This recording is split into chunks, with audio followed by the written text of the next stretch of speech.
Hello, good evening, everybody. A warm welcome here. I'm so happy you are all here at this very special occasion. Special because I can welcome the United States Ambassador, Chevalier Razdan Dugal. I'm so happy you are here. Yes. Also special, the United States Consul General, Kate Nanavati. Welcome. Good to have you. And of course, of the Polish consulate, the Polish consul, Dagmara Bobak. Welcome. And I would also like to give a special thanks for the people that made this evening possible. And that is, first of all, the director of the Independent Podium for American Culture in the Netherlands, the John Adams Institute, Tracy Metz. Tracy, thank you. And, of course, the director of the Netherlands Institute for Advanced Study, the NIAS, Jan Willem Duivendak. Welkom. Warm welcome. And chair of Polish Culture, NL, Bożena Kobrzynska, with whom I did several events already. And they're all equally interesting, Bożena. And of course, the OBA, House of All Languages, for giving us this special location. And special, as you can see, a cooperation. You know, if you join forces, if you join, how can I say, positive energy, then you always get beautiful things. And but before we get started, as you can see, there are cameras all around you. There will be a photographer, just to tell you once more that film and pictures will be taken, so you're aware of that. And I will also want to ask you if you could put down your phones, put them on still, please. Yeah, check one more time, because in a moment we're going to see a play, and it would be really a pity if it would disturb the play. And now I'm really curious, how many immigrants or children of immigrants are here? I could better ask who not. Okay, well, you're rare this evening. You see? Yeah. Okay. So, and everybody, I am sure everybody, every one of you has his or her own story about immigration. The story about either yourself or your ancestors. And all those stories are special stories. And in the Netherlands, immigration, well, most of our immigration is connected with our colonial history. And later, our active search for migrant workers. My father was born in Fez, Morocco, and my mother in the Netherlands.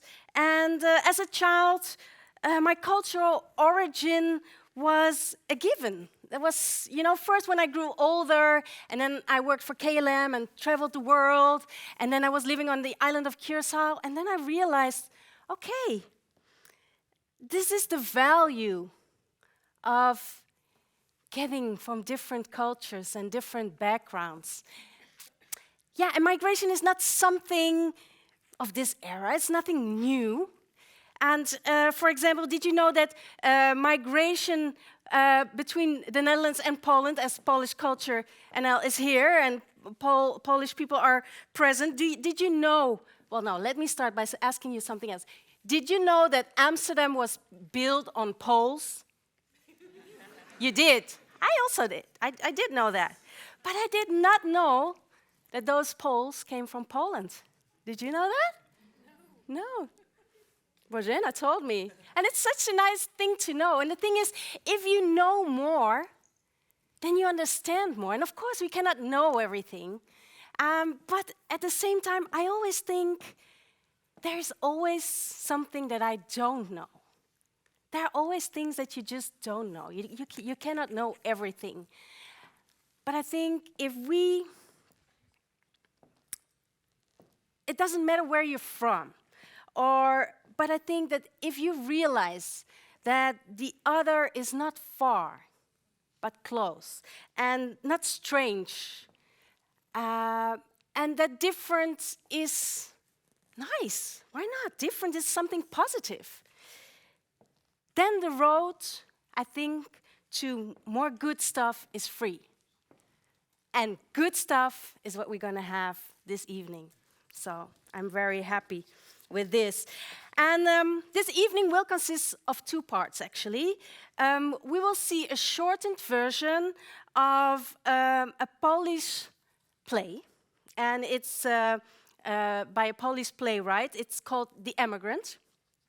And there will be a short intermission. Of course, we have to take all this away and then be prepared for the second part. And in the second part, we have our special guest, Nancy Foner. She'll talk about her recent written book. And after that, we go more into the things of immigration. And I'll do that together with Nancy Foner and also Els de Grauw. And of course, after, you can all ask your questions. We'll be happy to get your questions and to get in conversation with you. So I'm very much looking forward. And now, I would like to give the floor for the official welcome of the evening. And I would like to welcome first the US ambassador and after the Polish consul. Can I have a warm applause for Shefali Razdan Dugal?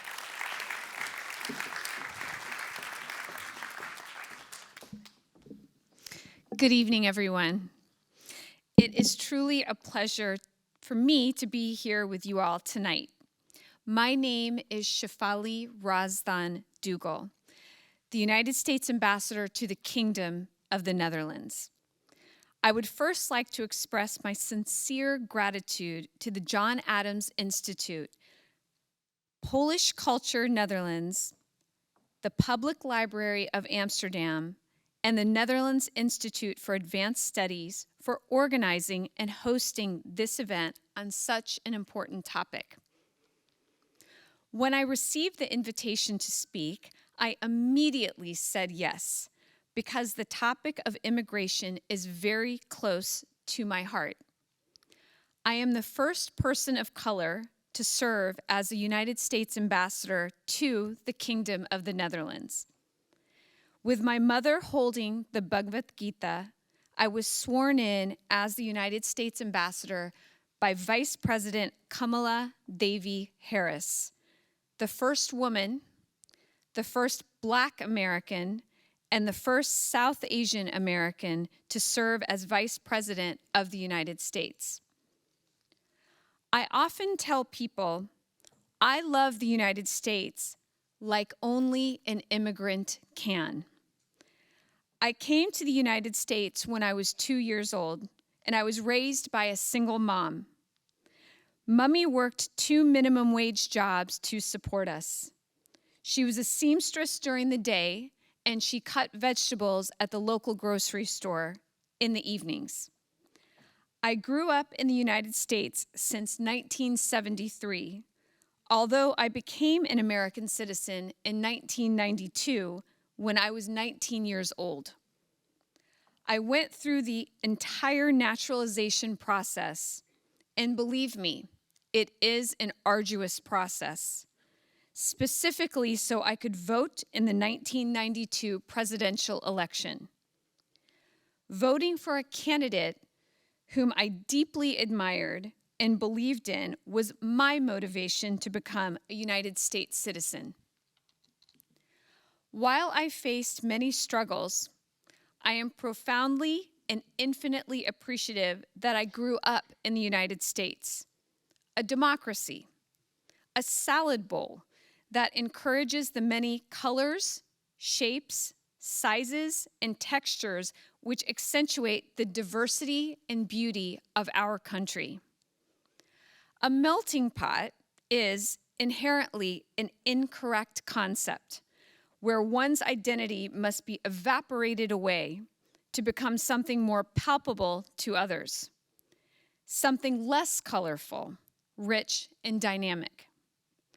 The United States, like every democracy, has challenges, although it is precisely our willingness to be honest about and work on those imperfections that makes democratic countries so incredibly special. There is a genuine and continuous effort to improve and learn from past mistakes, and that is something I am deeply grateful for within my life. I am confident that democracy is the best solution to make our societies more inclusive and equitable. As a woman of color, I have experienced a fair amount of discrimination within my life. Due to various, often unkind and unfair reasons, I did not frequently feel heard or seen.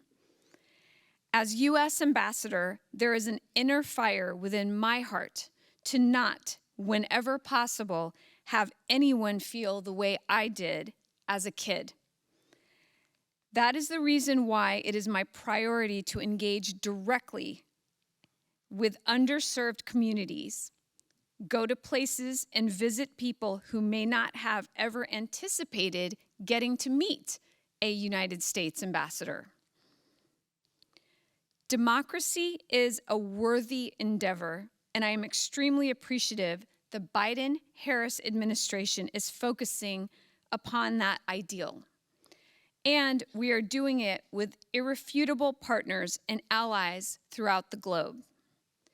The illegal and unprovoked war in Ukraine has shown that transatlantic resolve and unity to protect democracy when faced with an aggressive and undemocratic neighbor is more vital than ever in modern history. Ukrainians are fighting for the survival of their homeland and also protecting the God-given values of freedom and democracy, and we will continue to support them. The United States would like to express heartfelt thanks to our friends from Poland. Since February 24th, 2022, more than 10 million Ukrainians have crossed the border into Poland, and approximately 1.2 million of them remain there today. Immigration knows many faces, with refugees being the most vulnerable. Additionally, Poland has provided $3.8 billion in military and humanitarian aid, and remains to be a European hub for much military and humanitarian assistance to Ukraine. When President Joe Biden was in Poland just a few months ago, he shared the United States' profound gratitude for the extraordinary support the people and government of Poland have shared with Ukraine since the beginning of Russia's unprovoked war of choice. The Ukrainians have undeservedly experienced so very much, and having a neighbor as supportive and generous as Poland is priceless.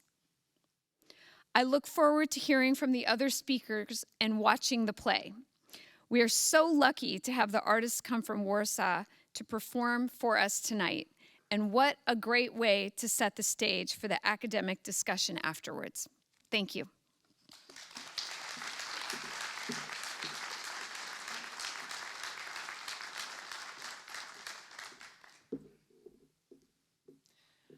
Good evening, ladies and gentlemen, Madam Ambassador, Madam Honorary Consul, dear distinguished guests. On behalf of the Embassy of Poland, on behalf of the Embassy of Poland in The Hague, I would like to thank you for the invitation for this special evening. It's my pleasure to be here tonight. Just a short reflection on this important topic, migration. It's a truism to say that the history of the world is a continuous migration, and the current geopolitical situation only intensifies this phenomenon.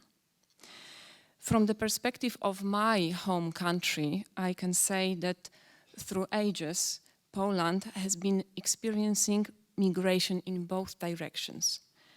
We have been attracting, and at the same time, we have been generating migration.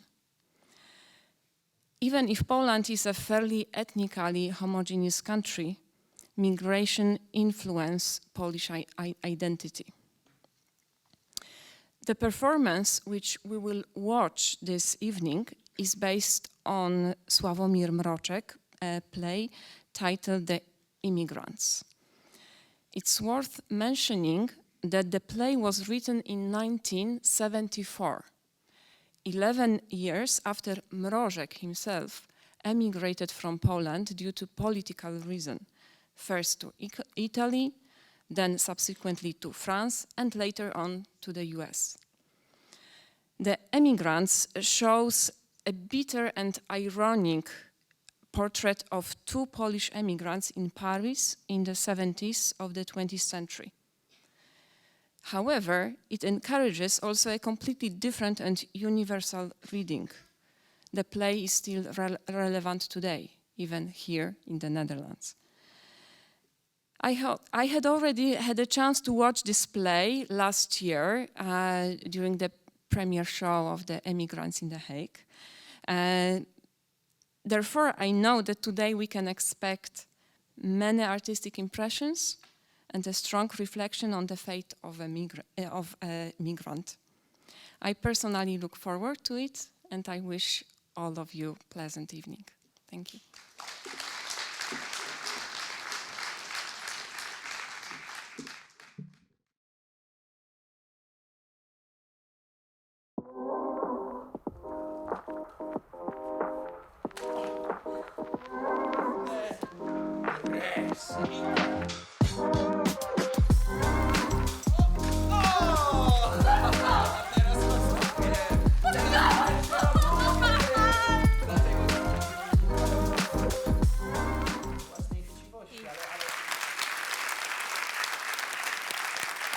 Wonderful.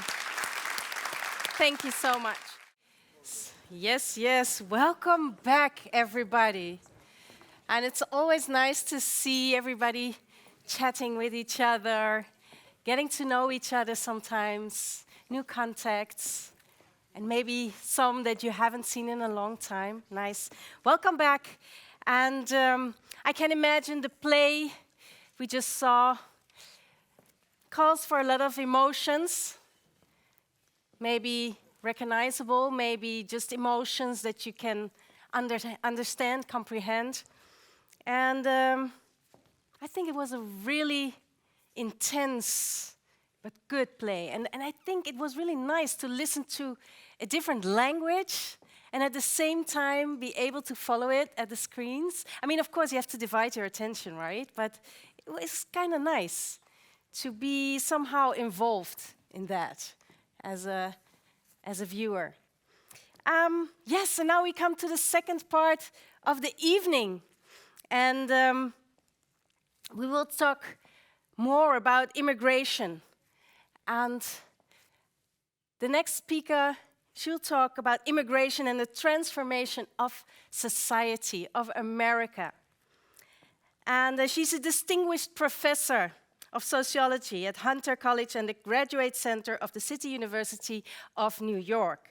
Her recent work focuses on comparing immigration in the US today and in the past, and how immigration has been remaking American society.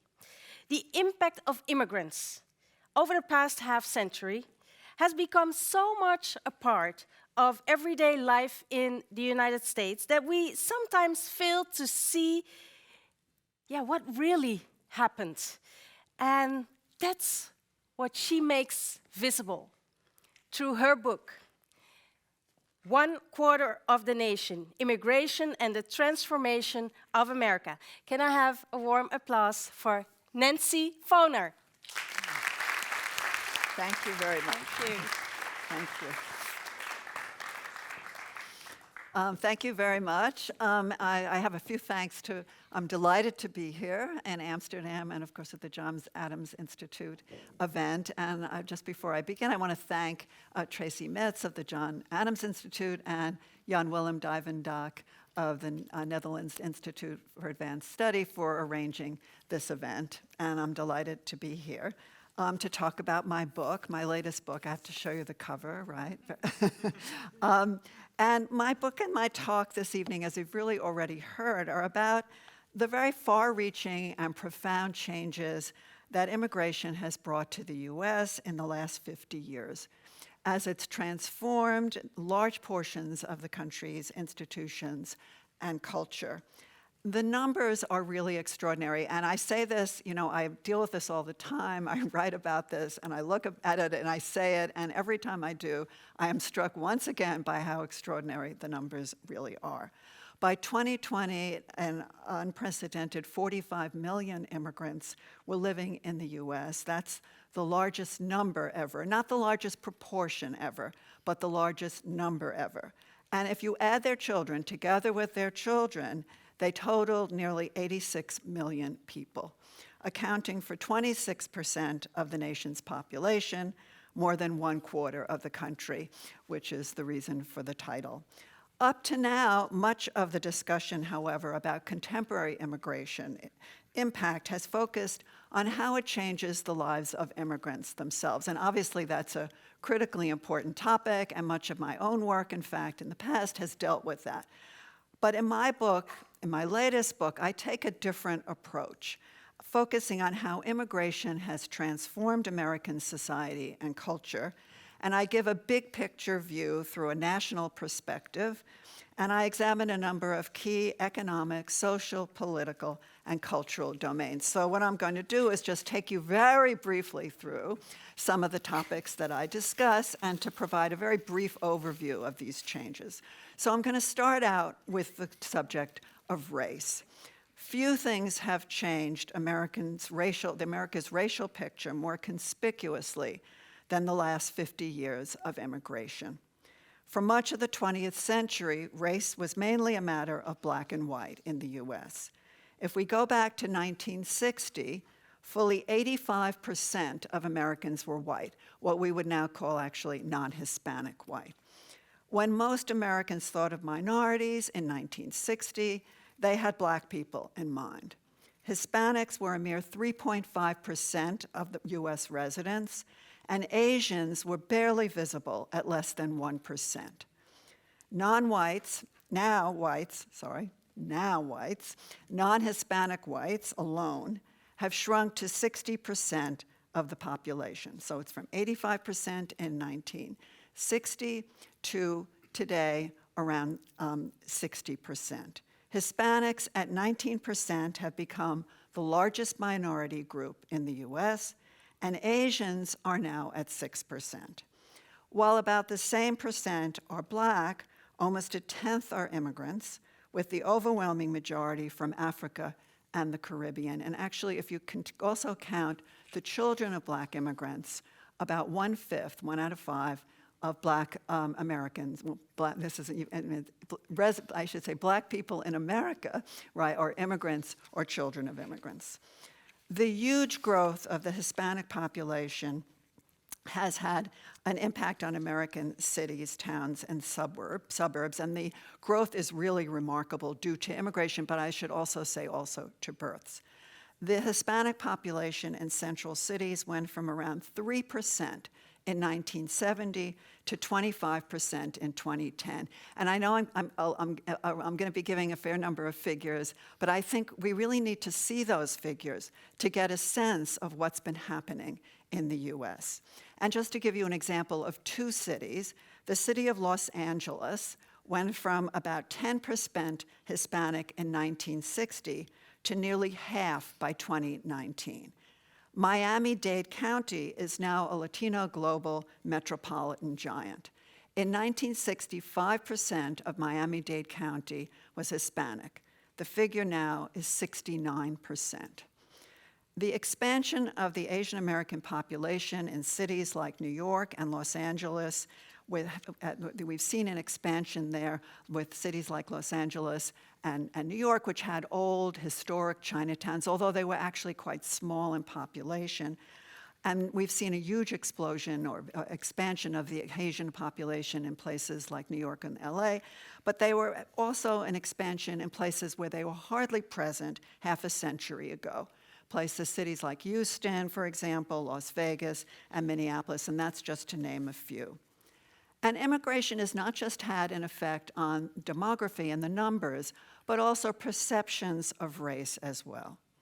Asians, and probably East Asians, once considered the yellow peril in a common popular view, have now become the model minority, even though, as spiking hate crimes during the pandemic remind us, they are still subject to racial prejudice and discrimination.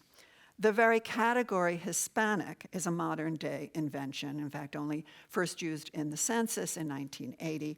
It's now an established category of identity among non-Hispanics as well as many with origins in Latin America, along with the terms Latino and, among some, Latinx. Systemic racism against Black people is all too persistent, as I'm sure everybody in the audience knows. But immigrants are remaking Black America. Now, as I said, about 10% of Black America. There is a greater awareness among many Black and non-Black Americans of ethnic or national origin differences within the Black population, especially in cities where Black immigrants have become a significant presence. And the two that stand out in that way are New York and Miami. But also places like Minneapolis, which has had a very large East African and Somali population, and Lewiston, Maine, same large East African population, where Africans are very visible drivers of increases in the overall Black population. Although whites of European origin are still associated with privilege and often take their white identity for granted, many whites have become increasingly aware of themselves as one racial group in an increasingly diverse America. Around a fifth of white Americans, according to some evidence and some studies, have not just become more conscious of their whiteness, but also feel that whites' dominant position is under threat, in part owing to the decline in the proportion of whites, as well as economic, political, and occupational gains of non-white groups. In the world of politics, immigration has been pivotal in changing electoral coalitions. I can only really do this very briefly, but let me say that on one side, immigration has led to a large growth in the share of non-white registered voters in the national electorate, from 15 to 30% between 1996 and 2019, and they have largely trended Democratic. On the other side, by Democratic, I mean to the Democratic Party. On the other side, many whites, especially non-college educated whites, have been drawn to the Republican Party and its anti-immigrant and anti-minority appeals, motivated in part by anxieties, fears, and resentment that millions of overwhelmingly non-white newcomers will undermine the basic identity of the nation and marginalize and disadvantage whites. Now, let me just say, just as a little footnote here, obviously, immigration is not the only factor in this changing electoral coalitions in the US, but it is a very important factor. And immigrant has emerged as a major focus of political debates and campaigns. Overt anti-immigrant rhetoric became a staple in the strategies of many Republican leaders, most notably Donald Trump, who gave it a legitimacy in political discourse at the highest levels during his presidency. Not just the kind of dog whistles that we heard among previous Republican presidential candidates and presidents, but very direct anti-immigrant rhetoric. Few in the US can forget Trump referring to shithole countries, to calling Mexicans murderers and rapists, or the Chinese virus. And since Trump has left office, anti-immigrant politics remains alive and well in the Republican Party. On the whole, however, immigration has led to many positive changes in the US. Immigrants have provided a lifeline in many cities that were losing population. New York, by the way, the city where I live, one of them. played a key role in the growth of places like Las Vegas and Orlando, Florida, that were becoming major metropolitan areas for the first time, and they've revitalized many far-flung rural communities. They've not, some cases they've led to growth in population, but more often they've sort of staunched the loss of population. In many central cities, immigration helped deteriorating neighborhoods make a comeback by lifting population and spurring economic growth, and immigration was a factor behind the decline in violent crime in urban America from the late 1990s and into the early 2000s. Immigration has also been a force for change and innovation in the US economy, fueling its growth and helping to shape the development of businesses and whole industries. Immigration has had an outsized role in high tech, starting and running major new companies and spearheading innovations in them. In 2018, again, just to give you a sense in terms of some figures, over half of the 91 US startup companies valued at $1 billion or more had at least one immigrant founder, and more than 80% employed immigrants in key management or product development roles. And the groups that are most heavily represented are South Asians, Asian, Indian immigrants, and Chinese immigrants, although others are involved too. Just to give you a few names, of course, we all know Elon Musk, right, a South African immigrant, but Sergey Brin, Russian-born co-founder of Google, Pierre Omidyar, Iranian-born founder of eBay, and Jerry Yang, Taiwanese-born co-founder of Yahoo, and there are many, many more. Nationwide, 1 in 5 business owners in 2014 were immigrants, and they founded about a quarter of new firms. They've reduced shortages in medical and healthcare professions. I think many Americans are very surprised when they hear the figure that 28% of physicians and surgeons in the United States are immigrants. 16% of registered nurses in the US are immigrants, and immigrants have filled jobs and driven up demand in a number of lower-level occupations, such as childcare and elder care, because the millions of immigrants themselves use services and consume goods. They've boosted the economy and job growth, including in an array of public sector jobs. I always like to say, well, we can talk about that perhaps more later. Lastly, immigrants are invigorating and indeed remaking what is thought of as our uniquely, I say our because I'm an American, as our uniquely American culture. The foods Americans eat, the music they listen to, the films they watch, the books they read. If earlier Jewish and Italian immigrants of a century ago brought the US bagels and pizza, salsa today outsells ketchup, and tacos are standard fare.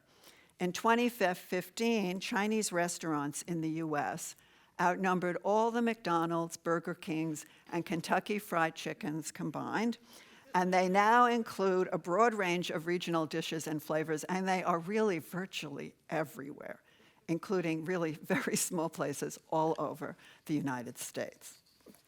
In popular music, film, theater, television, and literature, immigrants and the US-born second generation have been introducing new themes or reviving old ones in light of their own cultural backgrounds and experiences, and inventing new styles, sounds, and cultural forms. They're leaving their own stamp on novels and memoirs, just to mention two: The Namesake by Jhumpa Lahiri, who is an Indian-born novelist, and The Brief Wondrous Life of Oscar Wilde by Junot Diaz, who is a Dominican. Both of them won the Pulitzer Prize for those novels.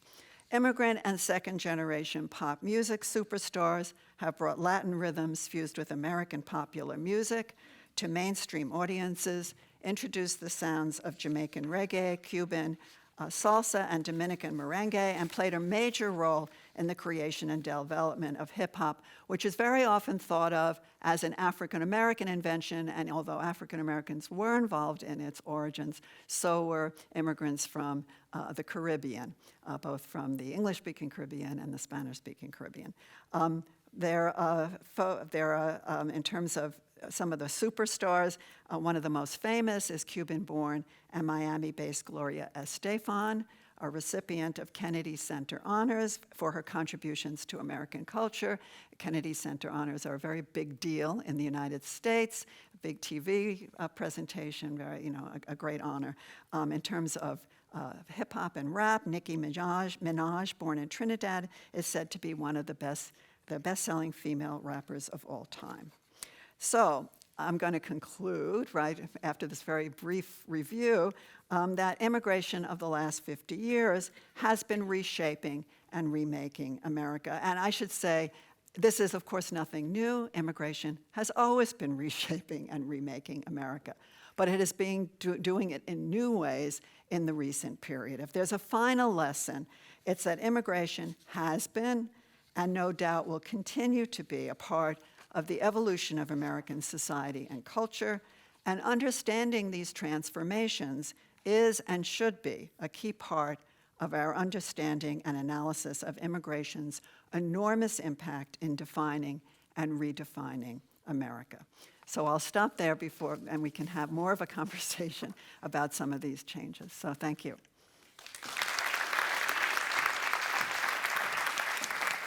Thank you so much, Nancy. Please have a seat. Okay. Well, that was a quick one, right? Yes. And I'm sure you have so much more to tell. And yeah, in the book there's Yes, I have to hold it up again, right? that's very nice cover. That's what I wanted to say. It's such a nice cover, so colorful. Yes. Yeah. That was, you thought about that, I guess. Well, I won't go into the story of the cover. Well, but I want short the idea. version. No, but the idea was good, and actually the press came up with that. All right. So that cover. So I thought it was very good. Princeton University Press. Very nice. Yeah, and to continue with the conversation, and like you said, you just pointed out a few points of your book. I would like to invite the next person here on the seat. Yes, please have a seat. Associate Professor, International Migration Studies, Baruch College, the City University of New York. You're interested in immigration, civil society organizations, urban politics, government bureaucracies, blah, blah, blah, and public policy with a focus on understanding how governmental and non-governmental organizations build institutional capacity for immigrant integration and representation. Do you follow? That was a mouthful, I know. She gives, amongst others, talks to help promote immigrant integration through local action. And she is an in-residence fellow at the Netherlands Institute for Advanced Studies. A warm applause for Els de Gauw. Thank you. Thank you. It's so good to have you here. Thank you for being here. Yeah. Well, we just really heard a brief part of what's in your book. And like you already said, it is a different book with a different approach. What was initially the reason to write it in this approach for you personally? Well, I'd done so much work on my own, and so much of the literature, and I'm a sociologist, but in the social sciences, is on how immigrants themselves change and how they become integrated or not into American society. And obviously this was a very, very important topic, and I do work on it myself, but I really thought we needed to have an overview book that looked at how they've been changing the U.S. Because so much, if there are books that look at immigrant, how it changes America, they often just focus on one city or one group. They don't look at a big overview, and so I thought it was time. And I should say also that when reporters call me, and they often say, how is it changing New York? How is it changing the U.S.? I mean, that's a question that people want to know.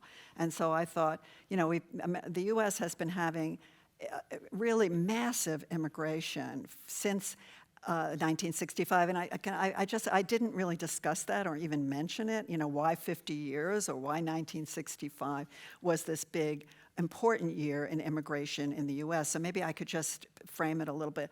In the 1965 Act, which is actually sort of part of the Civil Rights Act movement, a result of the Civil Rights movement, eliminated national origins quotas that had been in place since the 1920s.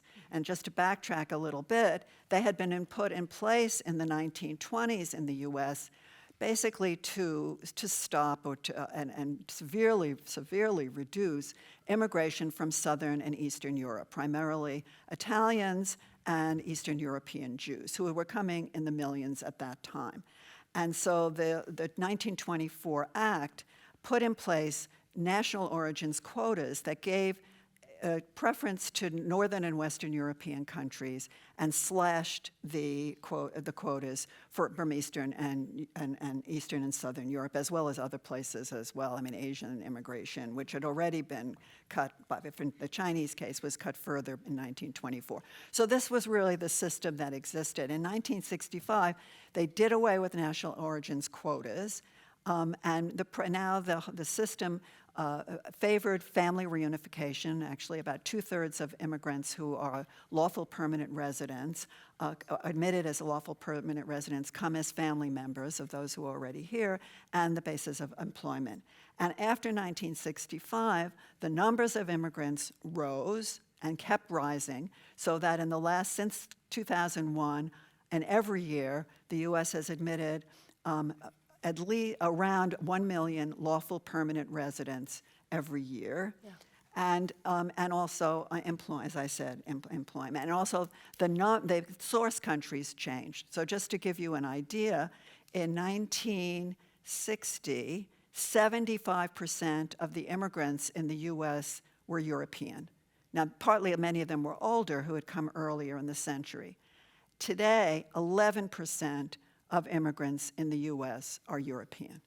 They are overwhelmingly from Asia, Latin America, and Africa is growing too, but the main areas are really Asia and Latin America. Yeah, no, and what I was thinking while you were telling that, I was thinking like, yeah, so actually if it wasn't for the immigrants, it would have been really boring. Well, the question, it would have been more than boring. It would have been, I mean, who would do a lot of the jobs?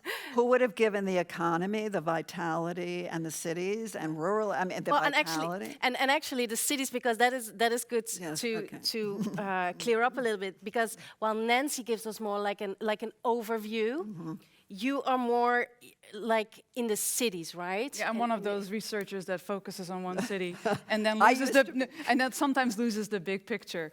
So anyway, just so then you go to Nancy, and Nancy gives you the picture, and then you dive in again. I look at cities in the contemporary political context, and big cities, the big kind of cities like I do research right now in New York City, where I also live. I live in Brooklyn. But also Atlanta and Houston and San Francisco and Detroit. All right. And so I'm really interested in how cities that are welcoming or receiving a lot of immigrants or trying to attract a lot of immigrants, how they do that, and what policies they design to help these immigrants integrate and to become part of the community. And so I'm also interested, of course, in differences among cities, because Nancy's book is really wonderful in providing a large overview and also the then versus the now. And sometimes I'm looking at particular policy struggles in cities, and they can be very heated.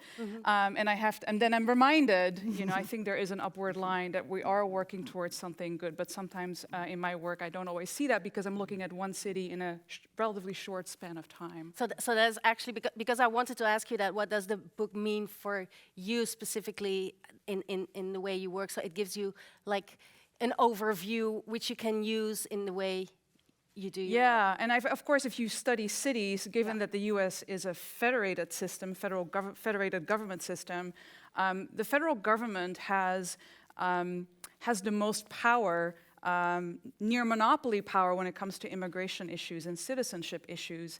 And so there are states and cities and counties below that, but they need to navigate in this. Sometimes I call it a cage of federalism. There's things that they can do in dealing with immigrants, but also gives them, I think, opportunities. And so Nancy's story also helps me to remind what that kind of national kind of policy framework is that cities and states need to maneuver within. And Nancy just mentioned that immigrants were also good, let's say, to fill up cities to make schools work and all that. But and now you mentioned like the immigrants who come into a city are being invited. Are they being invited? Are they needed still at this moment? Do you see that tendency? There are cities that are trying to make themselves welcoming to immigrants and sending clear signals that they want them. I've done research in Detroit, which is a fabulous and interesting city to study. And so Detroit used to be an immigrant gateway. Back in 1870, more than 40% of its population was foreign-born. At the peak in 1950, the city had a population of 1.8 million. Today, it is a shadow of what it formerly was, and it has just about 700,000 residents. A lot of people have left to the suburbs. The auto industry, of course, has gone through changes. Yeah. The economy transitioned from an industrial to a knowledge-based economy, and Detroit was kind of the epitome of the struggle, the Rust Belt struggle. Yeah. And now I think about 5% of the city is foreign-born, but the city would like more immigrants to come, to start small businesses, to create new jobs, to reinvigorate the schools, and it's a challenge. But at the same time, and that's also something you mentioned in your book and right here as well, people are always talking about, yeah, but if more people coming and more immigrants, there's, you know, all those bad things that happen. And you state in your book, that's not true. But why is that idea so strong? Well, I mean, I actually wanted to shift back a little instead of answering first that question, because ahead. I think I wanted, again, to put it, since Els was talking about, you know, Detroit wanting immigrants, I was going to sort of put it a little bit in the national perspective, because I think America will continue to have large numbers of immigrants coming and being admitted, because there is a great need for immigrants and will be a great need for immigrants in the future. I mean, for one thing, America is aging. By 2030, all of the baby boomers, which was a huge cohort, will be 65 or older. They're retiring. They're leaving the labor force.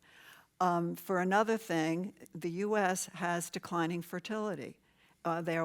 It's below replacement level, so Americans are not having enough children, and plus, who is going to pay for the growing number of elderly who are retiring, the baby boomers are going to be a huge cohort, and who's going to be, the way the Social Security system works is that those who are currently working pay for those who are retired, and who's going to pay for them? So there is a great, I mean, just on that level alone of those demographics, there is going to be a huge need for immigrants. And in fact, we see this, I don't know how, well, I read the New York Times today, a story about the President Biden,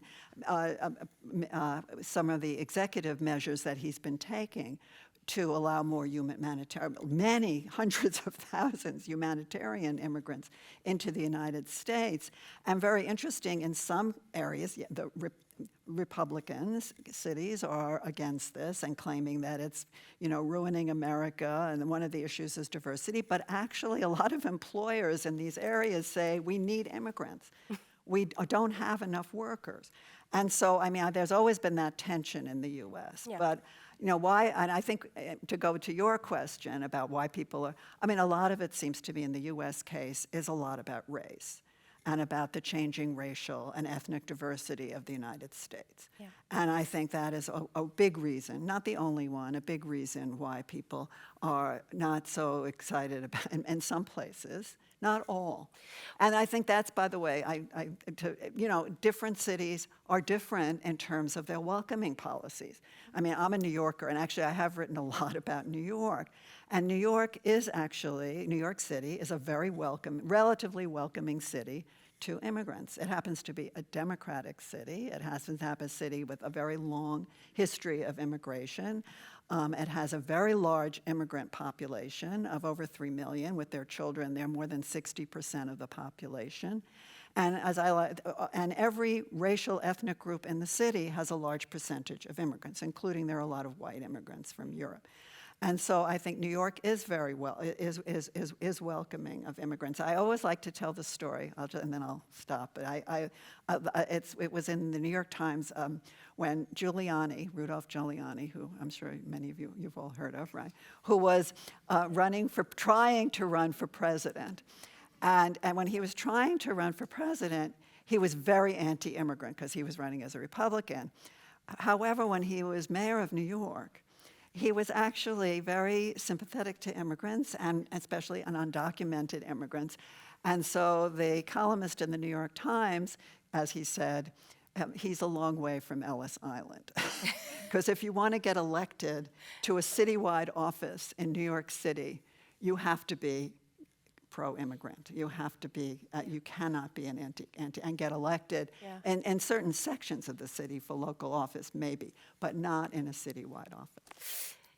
You were talking about race, and while reading your book, I realized, and I wonder how you experienced that, because you are from Holland and you moved to the States.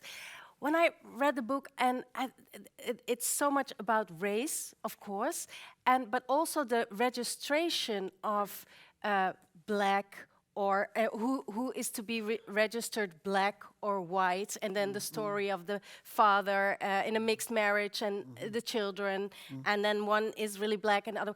I don't recall, I mean, of course, in Holland there's discrimination, and we talk about, you know, where you're from and all that, but there's no registration, I think, in race, in are you black, or, and I'm always wondering, okay, what am I, you know, and I'm also a mix, and like me, there's so much more, but in the States, it's always, you have to decide, how do you look, okay, so then you can be white, and I know families also, they have light-skinned children who could be white, but are, this is something typical American, right, to register race, or how to identify. To identify, yeah. I mean, I'm not sure if you're hinting at the census, which is the population, the official population count that the U.S. government does, and so there's a decennial census where everybody will get a form, and on that you have to. You're invited. You're asked to mark off what, you know, how you see yourself, and so it is self-identified. Yeah. So actually, it's seen as a. There's a whole other discussion about what society ascribes to you, but this, I think, here you're talking about self-identification, how people, you know, mark themselves on this official government document form, that then is really important for. Well, how government seats are allocated, how government resources are distributed to communities. So it is hugely important. But I'm not sure you wanted to go there. But well, I was just wondering, you know, like, this is really something different than here. And of course, here we talk about, okay, maybe what's your descent? So you're Dutch, for example, Moroccan, or so that's your descent. But it's not the way you are. And I thought, what impact does that have? And now I understand it gives you also, let's say, like, good things. In the sense of that you're able to receive also benefits of that. Well, I think part of this in the U.S. is a product of our different history. It is. I mean, America has a history of African slavery. Yeah. Since the very beginning. It has, after slavery, the emancipation, after we fought a bloody civil war over this. Yeah. There was legal segregation and oppressive white supremacy in the American South. There was ghettoization, and this was of people with African descent. You know, this is a legacy that has shaped not just the lives of people who are labeled black in the United States, but other groups as well. Color-coded race is a very powerful factor in the United States. And I mean, it was interesting you raised the issue of mixed unions. Yeah, there was all because actually mixed unions in the U.S., although, I mean, they've been greatly on the rise, and I did mention that in the book as a generator, perhaps, of racial change in the future. Just again, to give you some figures, in 2015, 1 out of 6 new marriages was between people of different race or ethnicities, most of them involving one person who was white. And in 2017, 1 out of 10 children born, infants, had a minority and white parents. So that mixed unions and multiracial children are a growing number in the U.S., but if you look and compare, say, to the Netherlands, certainly in terms of black-white unions, they are much more common and much more widely accepted, I would say. In the US, especially with black-white unions, I mean, after all, we missaid, the Loving versus Virginia, I don't know how many of you saw that movie, which was a very good movie about, the Supreme Court case that made, outlawed, the miscegenation, anti-miscegenation laws became outlawed only in the 1960s in many southern states. Yeah. I mean, this is so there have been since then, there have been a growing number of black-white unions. Yeah. But the number still lags. And also what we find in research is that particularly the children of black-white unions find it difficult not to be seen. They're seen as black often, not as multiracial. The question, really the big question for the future is how will the children self-identify, but not just self-identify. The question is how will they be identified by others? Exactly. For example, we know that Asian, that's a large group that includes many different, national origin groups that are very different.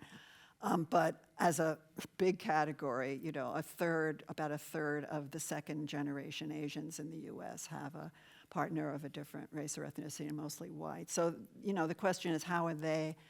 The data so far show that many of them have many white friends, that they find it easier to be identified at times as white. Will they identify, they're not, that's another question. I'm just raising all these questions that we really don't know the answer to. Actually, Nancy, we invited you for answers. It shows. No, I think what we have to say is, America has had this terrible history of slavery, segregation, ghettoization. We know, police victimization in the U.S. And yet, we look back to the past and we can see, for example, that Jews and Italians who came at the beginning of the 20th century, they were considered racial inferiors. They were quite despised. They were seen that they would never assimilate to America, that they were ruining America's racial stock. They would never believe if, we told them what was happening today. And in fact, even among the ambassador mentioned Kamala Harris, who is, the vice president, who has a Jamaican father and an Indian mother. We had a black president, who had an African father, And people, I would say 50 years ago, would have said that would be impossible. Yeah. So I think what we have to see is that, ideas about race are changeable. They're not permanent. And, immigration, actually hopeful. Immigration is one of the big factors changing that. Not the only one, but one of the big factors changing how people in America think about race, and that will continue into the future. Well, which is actually hopeful. Yes. And I also read that schools and hospitals, nowadays they have a different approach also to cultures and language. And I think especially when you look at cities, governments have established this new immigrant affairs offices. What do you see changing there? Yeah, so one of the things that I'm interested in studying is looking at these offices that an increasing number of cities and states, by the way, also have created to try to think about how they can address in a more proactive way questions of immigrant integration. And so New York City has had an immigrant affairs office since the mid-'80s, and so I think really was a front runner, but most other cities that have them today, and there's more than 40 cities nationwide that have such offices, they all kind of happened in the mid to, the first decade of the 21st century. So, and I think it was often because cities and states were frustrated with the federal government not passing comprehensive immigration reform, and cities were saying, well, we still have all these immigrants in our midst, and basically we can't afford not to do anything about it. And so here we're talking about cities that have more democratic and progressive leadership that would set up these offices under the purview of the mayor, and so and and they run the gamut. You know, a city like Houston has an immigrant affairs office with 2 staff, but they have a foreign-born population of about almost 700,000. So, you know, they can only do so much, right? But in New York City, it's, as Nancy mentioned, a city with a population over 8.5 million. 8.5 million, and an immigrant population, foreign-born population of over 3 million, and that office has 50, 60 staff, and they can do a lot more. And they're very present, and say they do a variety of things. They, first of all, work with other city agencies to make sure that they also understand that a lot of their customers, clients are immigrants who have maybe specific needs, maybe particular language needs, as you mentioned, or other kinds of, you know, challenges that maybe are a little different from, you know, your English-speaking New Yorker. Yeah. And so that they're better aware of it. They sometimes push for policies at the local level, municipal ID cards, for example. Yeah, is a I good wanted example. to talk about you with that, because you also wrote a book, an award-winning book, and making immigrant rights real. And one of the things you investigated, if I'm correct, is about this municipal ID card. Yep. And I know that in Amsterdam, for example, they're also looking for ways to solve this the problem with undocumented persons, and this could be a way to do it, right? Yeah, so there's a growing number of cities that have, again, taken matters into their own hands, and they have a lot of undocumented resident in their jurisdictions who might not be able to get a driver's license, which are issued by the states. And so if they're undocumented, they don't have a lot of forms of identification, but if you've been to the United States, you know that very often you need a form of identification to conduct your daily lives, to enter buildings, to pick up your kid from school. To participate, to open a bank life. account, Yeah. you name it. And so New Haven, Connecticut was the first city in 2007 to create a municipal ID card program. So these are ID cards that only have validity inside the city that issues them. They're available to everybody, including folks without legal status or without U.S. citizenship, and they need to be accepted by all city entities. And first and foremost, they serve as a form of identification. So if you go to pick up your kid at school, they let you in. Yep. Or if you need to go to a government-run recycling center, or maybe there's It really is the base to be able to participate, Yes. and from there on, try Yep. to build your life, right? Yep. Another thing is also... Well, maybe we should just pause a little bit. I mean, Yeah. I don't want to leave maybe we shouldn't leave such a rosy view, right? That you just get your I mean, undocumented immigrants in the United States have a very difficult time. And there are a lot of them, I mean, in the country as a whole, right? There are about 10 to 11 million undocumented immigrants.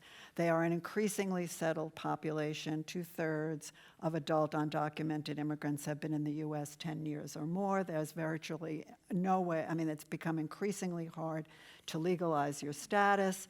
You know, so I think they run the risk of deportation, particularly in certain areas and under certain presidents. I mean, Yep. and you know, they live often in mixed status families, so their children are citizens because they were born in the U.S. Yeah. They're often afraid to access services, even if they and their children have access to them. There was actually a study in New York City that showed that even though the children had access to U.S. programs, of health programs for their children, the parents were not applying. They were afraid that they were going to be caught. Yeah. So, I mean, I think this is a big problem in the U.S.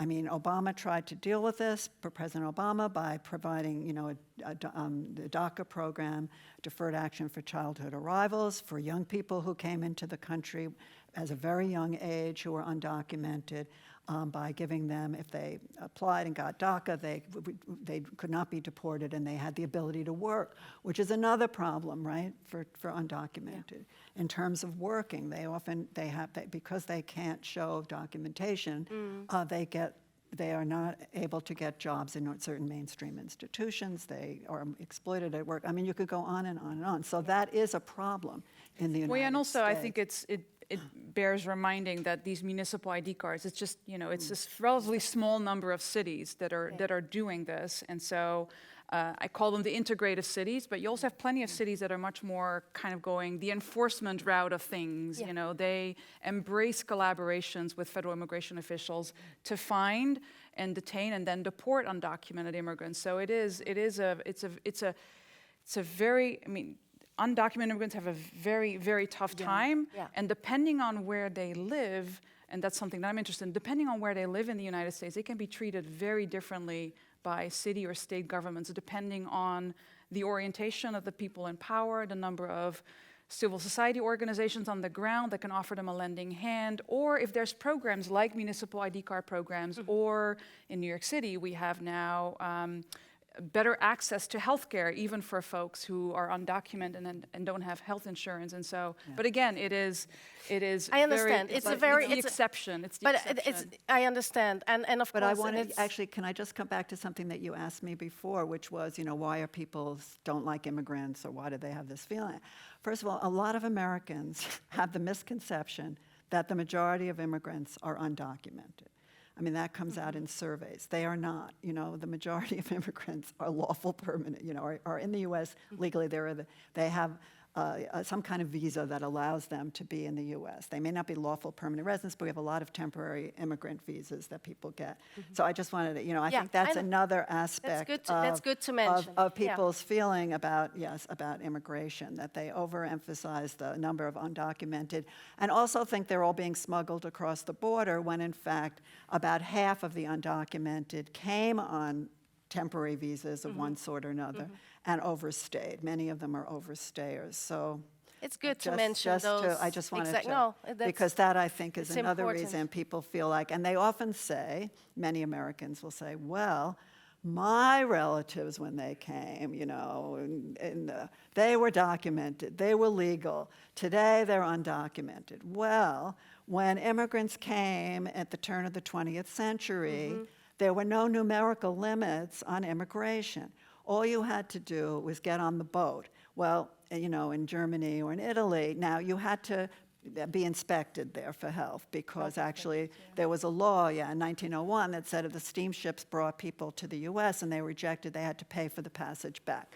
So they held their own inspections on the boats in Europe, so that most got through Ellis Island very easily. That's another myth that, everyone got turned away. No, very few, 2% or something did not get through.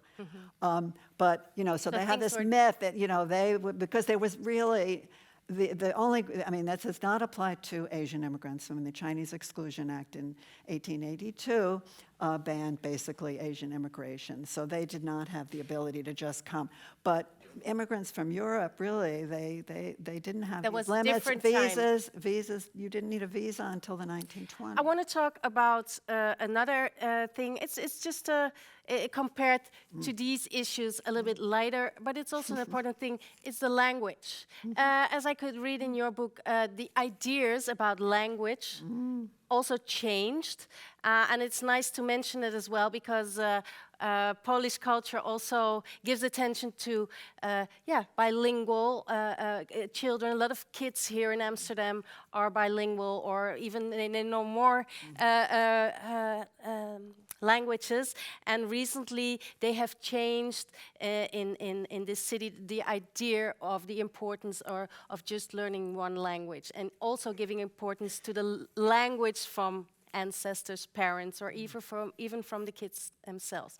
And how is that happening in the U.S. at this moment? Is there more awareness? I read that at schools there's more attention also for the other languages, also for the other cultures that might be in a family. So the approach of language with all the new insights that we have also have changed or not? So I'm curious. Well, we have bilingual programs, we have dual immersion, and there are a number of programs that have arisen and been sponsored, paid for. The government has programs because all this, they're faced with having children in schools who come in without English, and in some cases, there are multiple languages in schools. It is a problem for the schools. So yes, there have been new language programs in schools. There have been translation programs now in hospitals. You know, there's, yeah, I think, but to, looked at from a different way, right? Because a lot of Americans, I'm getting to some of the myths, right, that people have, is that, again, about immigrants today, is that they don't learn English, right? That they're, and by the way, maybe I should have a footnote here. Unlike in the Netherlands, where people speak many languages, this is not true in the United States on the whole. I mean, you know, it is a very English-oriented culture where people don't learn and speak other languages. The most cosmopolitan this way, I would say, are immigrants, right, who speak other, you know, who are bilingual, right? But what we find... So they set a new trend again. Well, they may. I mean, we have, for example, yes. Well, I mean, for example, well, you know, there's Univision and Telemundo, which are these major networks that are in Spanish. But one of the, just to come back to this issue of, you know, that English, you know, they're not learning English. Wrong, wrong, wrong. And that's on an issue. I mean, just as in the past, what we find is that immigrants who come as adults speaking another language learn some English, but, you know, they're not that fluent. Their children are fluent in English, but often speak another language, so they're bilingual. And by the third generation, we find actually the overwhelming majority of the grandchildren of immigrants speak only English. In fact, one of my colleagues in sociology talks about the U.S. as being the graveyard of languages.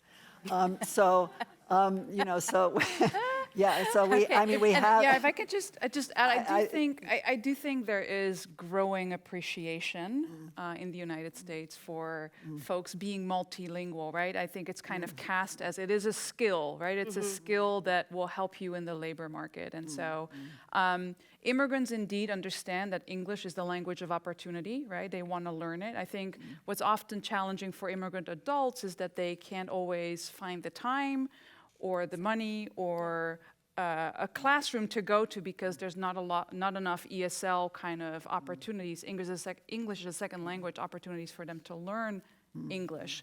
And so just in my work on city governments, I think cities that know that immigrants will keep coming, there's a constant replenishment of immigrants who don't speak English well, like New York City and San Francisco. They have adopted language access programs to kind of force government to provide information and services in a number of the top spoken languages in the city. And there's pushback because people that believe that Americans should speak English will say, you're discouraging immigrants from learning English. And I think I look at it as it's a necessary temporary measure to help immigrants to get access to government information and services so that they get access to the services and programs that they should have access to. And so New York City, I think, is the leader in this regard in that it is now requiring city agencies to translate information and services in 10 non-English languages. So go figure that for a city of 8.7 million, what logistically is involved to get that done. In San Francisco, it's 3 languages, Spanish. And it's often not getting done. I mean, it's hard. If you it's hard. It's English. logistically a challenge. Very hard. Let me just, I mean, for my students, and I teach at the City University of New York has large, I mean, it's enormous numbers of children of immigrants. And, you know, the number of students who've come to me and say, I can't come in this, you know, tomorrow because I have to go with my grandmother to the hospital, even, you know, because I have to translate for her, and I have to go deal with, you know, Con Edison, that's the electricity, you know, I have to help my parents and my grandparents, so that, I mean, there is an even greater need, and the federal government at the same time, these students are critical of language access programs like the one that I mean, I've had these conversations with my students. I teach in CUNY as well. We have immigrant students, and they're like, well, immigrants should just learn English. I'm like, yes, but, you know. Yeah. So it's kind of interesting. Before we continue, I would like to invite you, if you have any questions. I have this really nice writing. Yeah, some questions coming up. I will throw it at you. Yeah, yeah, gaat ie goed? Oh my God. Oh, yeah. Wow. This is always exciting. Yes. Yeah. Okay, hi. Thanks to the both of you for enlightening us. I actually have 3 questions. 3. You're getting Sorry. Wow. Given U.S. politics being what it is, do you see a pathway towards federal immigration reform? That's question 1. Second of all, the mayor... Well, let's stay there for one moment. Okay, Let's stay there for one moment. keeping this. Because otherwise, you know. So, did you hear that? Yeah. So what are the prospects for federal immigration reform? Yes. That's a big one. It's a big one. That's a big yeah, one. I mean, it's, I don't know. It's, I want it to happen, but I don't see it happening anytime soon. I think the lines are drawn so sharply between the leading political parties. The issues that they need to come together on, I think, is really hard, whether it's undocumented, offering a path to citizenship for the undocumented. That's one thing that's on the table. Stepping up enforcement is always on the table. Refugee and asylum seeker issues, the whole border situations. I mean, I can't even give you a quick and concise answer. Yeah, I think no, not in the immediate future. I don't either. And in fact, it's what's led President Biden to try to do things through executive measures and administrative measures. And by the way, Trump did things through a lot of, they were different administrative measures. But he too, in fact, part of the Biden administration problem was undoing the administrative measures that Trump had put into place. So this is how change has been happening, but obviously, it's very difficult in terms And actually, I of think Congress. Yeah, I think. I didn't mean to cut you off, but I think it's actually more interesting to look at states and cities. Yeah, and I because guess that's there's part a of the lot answer, of right? really interesting stuff happening. It's my hope, I don't think it's realistic, but that some of this will kind of percolate up, right? But I don't think that's going to happen. But there is, I think that's where a lot of the interesting policy action is happening these days. Yeah. Well, but we have things yes, that's true, but there are some really pressing needs. Oh, yeah, even no, DACA, yeah. Which is going to come before the Supreme. It's discouraging. I want to see if anybody else has a question, because I'm sorry, then I have to. We'll come back. Right, We'll come back to you. right behind you. Oh, there. Thank you. Hi, my name is Ival. I studied American Studies at the University of Amsterdam. And I have an American Studies graduate from Nijmegen, though, but anyway. Oh, well, almost. Connections. And I lived in Ohio, and I think Ohio is an interesting thing because not too long ago I went back for my 25-year reunion, and I spoke to one of my classmates, and he said that Ohio, as an aging state, tries to get medical care as their selling point, so people move in. But especially for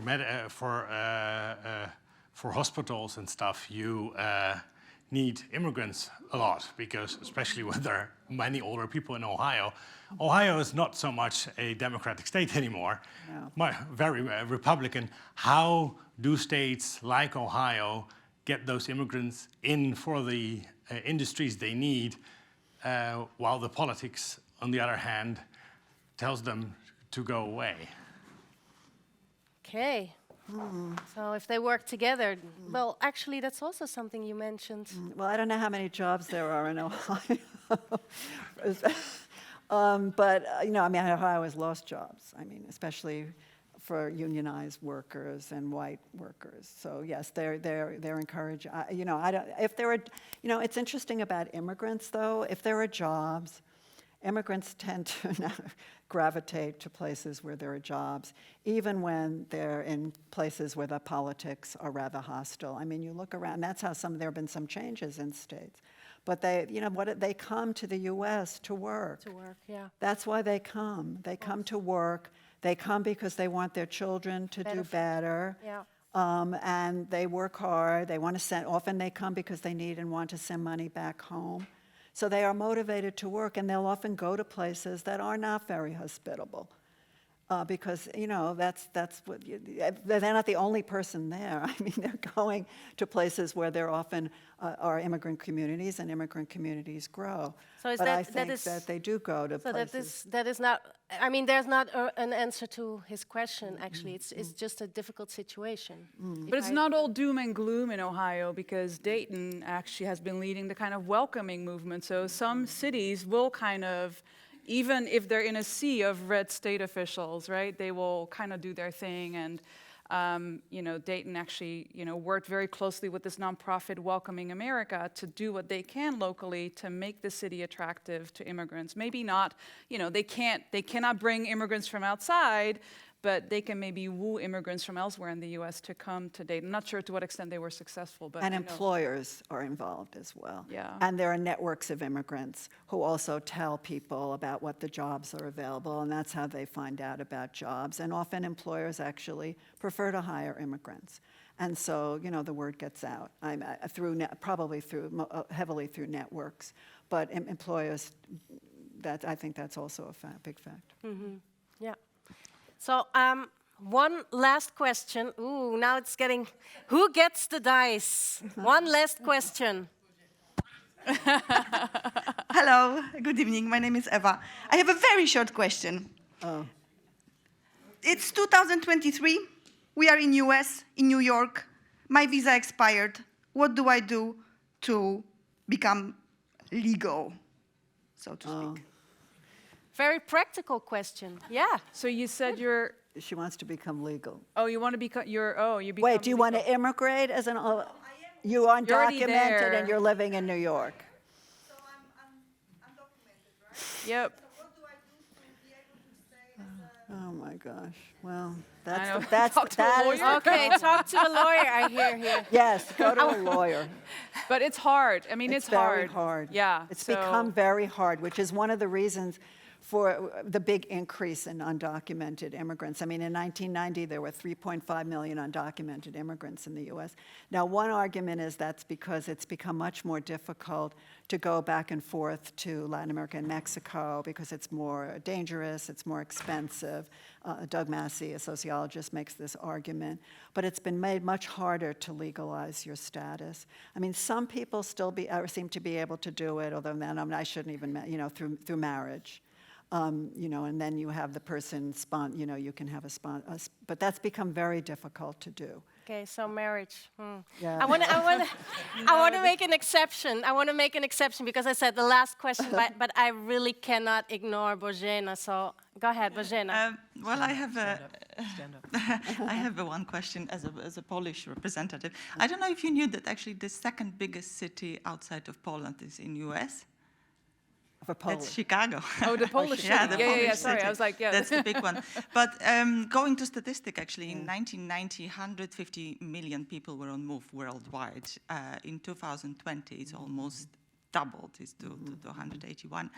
And as a migrant in the Netherlands, I noticed that actually policies, as Fadwa was actually saying, policies towards the migrants are slightly changing. There is more acceptance. And I heard today one word that I get incredibly allergic to, assimilation. That in America, in the beginning of 20th century, that was expected of the newcomers, the new people who are coming, the migrants, to assimilate. My question is, has the awareness of people, American people, and not only policymakers, but the American people, because that's where in the end it starts, has it changed, that it's not about assimilation, but about integration? You mean integration, or did you say immigration? It has integration. Integration. Okay. It has changed. Instead of assimilation, integration. And I think Good question. I think it has changed in that if you go back to the beginning of the 20th century, the idea was you have to be 100% American and nothing else, and you have to give up your ethnic culture to become American, and that was a sort of dominant view. That's not the dominant view anymore.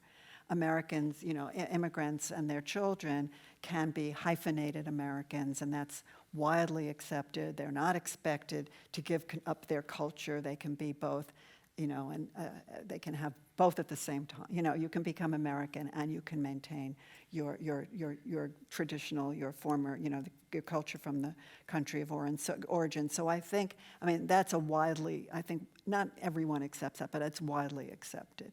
So I think that is a big change in the United States from 100 years ago and today. Good news, Bożena. Good news. Policymakers? It depends on which policymakers, and what their rhetoric is. If you're at the Democratic Party and you watch on television the Democratic Convention, it's all about celebrating diversity and the cultures that immigrants and all Americans, you don't have to be just an immigrant, but that all Americans have, and that's a wonderful feature of the United States. You see politicians speaking Spanish. You know, if you go to the Republican convention, it's different. So I think that, you know, there are also political differences in terms of how, if you're looking about how the leaders operate. And I want to give the last word to Else. Yeah, just quickly commenting or adding to what Nancy already mentions. In my research, I do a lot of interviews, including with state and city officials, and this is exactly what we're talking about. And they use the language of integration, multiculturalism, and so I think that has certainly changed. I don't hear them talk about assimilation kind of this one-way adaptation process, but I think there's a lot of variation in whether city or state officials see it as their responsibility to set that integration process in motion. So is it immigrants themselves with the help of civil society organizations and family and friends, or to what extent can state or city government play a role in that? And there's huge variation in there. So I've done lots of interviews, for example, in Houston, where city officials, they see the need to help immigrants, get integrated, but they're not very certain what role city government should play in that process, and rather it should be left to civil society organizations and chambers of commerce and immigrants themselves. So I think that's another kind of discussion, like who should be kind of encouraging that process, and who should maybe foot the bill for it if there's costs associated with it. So, but it is more and more seen as a two-way process. I want to thank you very much. And one conclusion in your book is that more systematic research has to be done, and because of understanding the processes of change. So I hope more books of this kind will come up, and we'll have more conversations like this, and with more positive views to the future. Thank you so much. Warm applause for Nancy Foner, Else Schouw. Thank you.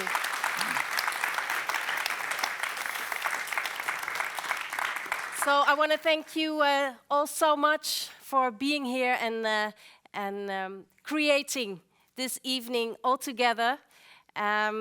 Please be invited here to have a drink all together. And for the last question somewhere there, maybe you can ask them directly, and we can discuss things further here in where we have drinks and get to know each other a little bit better. Thank you all. Thank you here at the OBA, and I wish you all a very good evening.